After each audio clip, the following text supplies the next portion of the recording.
But for today, you should know that the very first bucket when it comes to personal finance and protecting yourself is to have cash in an emergency fund. Should be 3 to 6 months of living expenses in case the worst happens, in case you lose your job, you lose your place to live.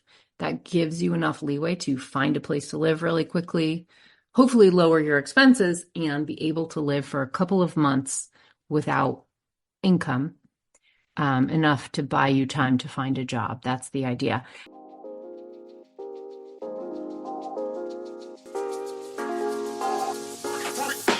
Welcome to the Sunlight Podcast. In this show, we're talking about taxes, money, and careers for self-employed people who have a big vision for changing the world with their work. I'm your host, Hannah Cole, artist, tax pro, and the founder of Sunlight Tax. If you're a creative or soul-centered entrepreneur or wellness practitioner who wants to grow your business sustainably, manage your taxes, and build a stash of fuck you money so you can control your time and have a bigger impact with your work, you are in the right place.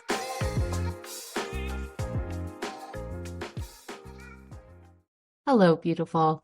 I'm so glad to be with you. Boy, I've had a week. And I thought, well, you know what? Let's use my terrible week to talk about a financial concept that in the background of my terrible week is sitting there as reassurance and something I feel a lot of gratitude for.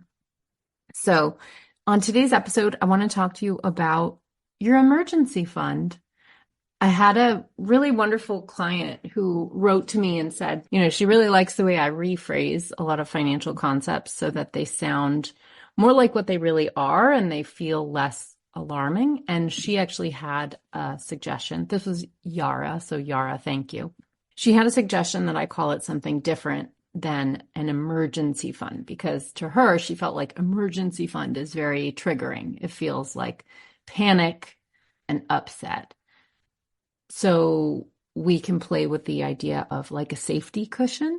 Maybe we'll, instead of focusing on the emergency part, focus on the soft landing aspect of it. So maybe we'll talk about it as a safety cushion today. But the financial concept really is that you want to have, before you tie up all of your money into paying off your debt, into investing, and into what bucket of investments you want to have that money in, you need a certain chunk of money set aside that is easily accessible. It can be in a high interest savings account. That would be fine. But in general, you don't want it in something like investments, like stocks, because you need it to be liquid. Liquid is the financial term for easily accessible, something you can have immediately, right? So an emergency fund or a safety cushion is about 3 to 6 months of life expenses that you can use in case something goes terribly wrong in your life and you lose your job, for example, or experience a natural disaster and are out of your home. If a bad worst case scenario type of thing happens to you, having savings that is set aside in a liquid form, something you can access easily, that can save you from honestly becoming homeless. I think that's probably one of the worst case scenarios, but from losing your apartment, from experiencing a true terrifying disaster. So what called this to mind to me today is that I've had a real week filled with emergencies that were very expensive. And if this had happened to me at an earlier stage in my life, I would have managed. I would have figured it out, but I probably would have done it with credit card debt versus the privileged place that I'm sitting now, having spent some time building up my savings cushion where I can pay for these things out of pocket without incurring any interest, without them costing any more. And that's been really wonderful. So I'll tell you a little bit about my crazy week. So I had a dental issue. I won't bore you with the details, but essentially I had a very expensive oral surgery a couple years ago. I had a dental implant and it failed, right? So like I had bone loss and this implant that cost me $4,000 six years ago failed. And now I need surgery to take it out and to get a bone graft. And like, maybe have a new implant. It's not good options, but in other words, I needed to have emergency dental surgery this week. That was not my favorite time. In general, I'm very lucky. I'm in very good health. I eat well and I work out a lot, and I'm lucky to have a high level of fitness. So I feel very lucky when it comes to my health, but definitely all my bad health seems to be located inside my mouth. It's it's just, I was like sitting in the oral surgeon's office. It's like, I don't know, maybe my fifth or sixth oral surgery of my life. I'm like, yeah, I know the drill. I've been in here before. So anyway, suffice it to say that this was a moment. This was not something I planned on. It's not a fun thing to spend my money on. But even though it was just really upsetting, annoying, expensive news, I have the money to cover it. I have the money to cover what I need to do. And I really was just feeling very grateful to be able to pay for an emergency procedure that I needed, right? So there's that. It happens that that wasn't the end of my story either. Also, our car broke this week. So I had to get an emergency tow of our family car this week. And then the people at the dealership did not bother to ask if this was an electric car. And once we paid for the tow to get the car to the dealership, they were like, oh, we don't service electric cars. I was like, you think maybe you could have mentioned that before we paid $85 to have the car towed there? But anyway, so we had to get a second tow to a place that could service our car. So we've been without a car for over a week right now. And of course, that's going to cost money too.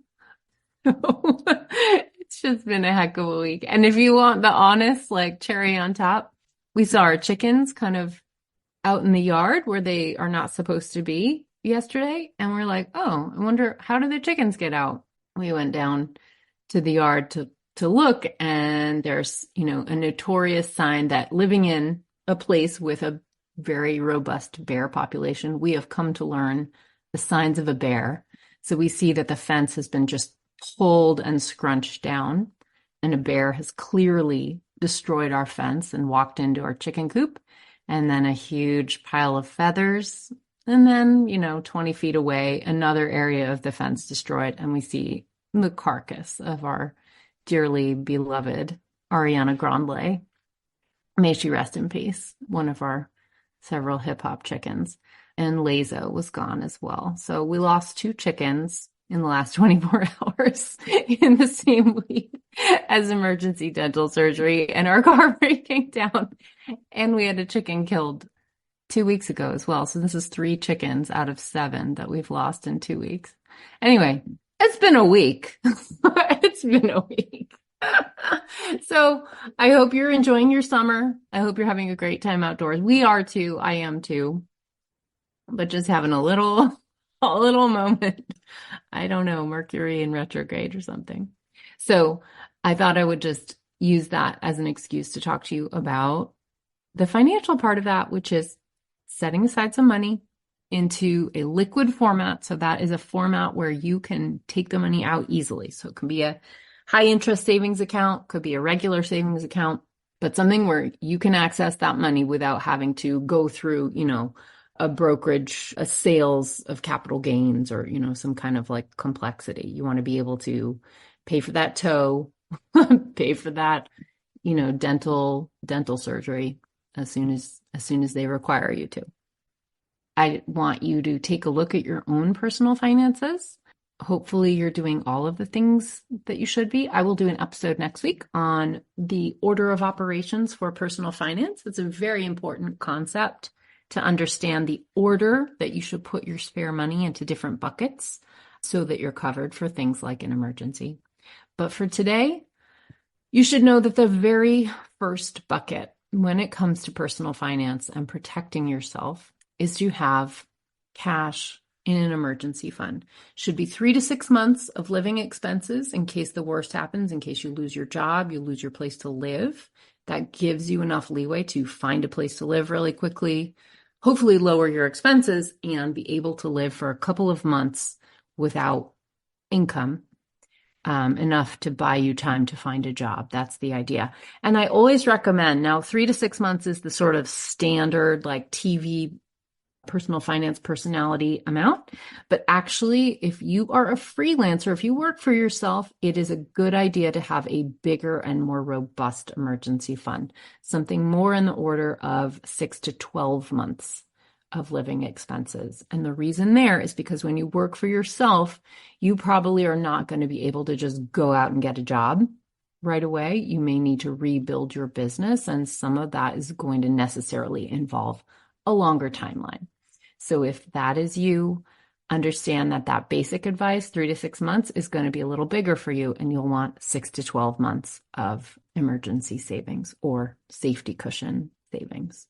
So I hope that little tidbit has been helpful for you. I hope that your week has looked nothing like mine. I hope you are enjoying the sunshine wherever you are, swimming in swimming holes, reading books, whatever gives you pleasure in the summer. And I hope you're enjoying it. All right. I will see you on the next one. Take care, everybody. Bye. Thank you for listening. If you like the show, be sure to subscribe, leave a review. It really helps, and share it with a friend. I'm so grateful. This podcast is for education and entertainment only. Nothing in this episode should be taken as individual tax or financial advice. You can find all the tools, books, and links we reference at sunlighttax.com/podcast.